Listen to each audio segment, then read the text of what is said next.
सर्वगैसी, जिसको हम किराए की कोख भी कहते हैं, एक मल्टी मिलियन डॉलर की सनत बन चुका है। इसको कई ममालिक ने कानूनी हैसियत दी है।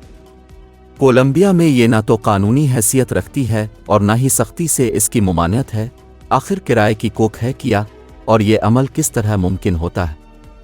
किराए की कोख से मुराद ये है जब किसी शादीशुदा खातून का किसी वजह से हमल ना हो सके तो फिर वो एक नॉर्मल खातून की कोख किराए पर हासिल करते हैं। बाज़ ख़वातीन हमल की तकलीफ से बचने के लिए भी किराए की कोख हासिल कर सकती है।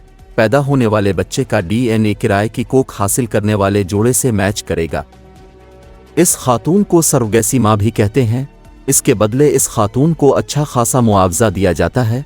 माहिरीन के मुताबिक बहुत सी ख़वातीन इस काम में आ चुकी हैं। ये वसी कारोबार बनता जा रहा है। यूरोप के कई ममालिक की मंडी में इस बारे कानून बन चुका है। यूरोप में किराए की कोख हासिल करना मना नहीं है।